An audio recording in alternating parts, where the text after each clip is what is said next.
esam negluži pašā Guļai poļē, bet vienā netālu no tās vietas, ko pieminēja meistaram Mahlo, normālām ukraiņu anarkistam, kas cīnījās viens pret visiem, tad kopā ar sarkanajiem, tad kopā ar baltajiem, ja?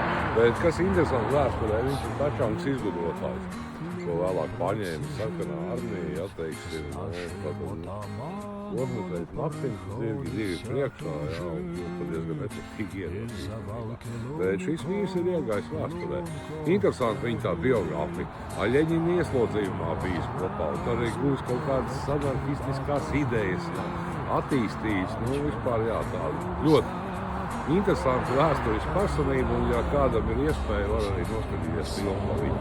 Ir ļoti labi.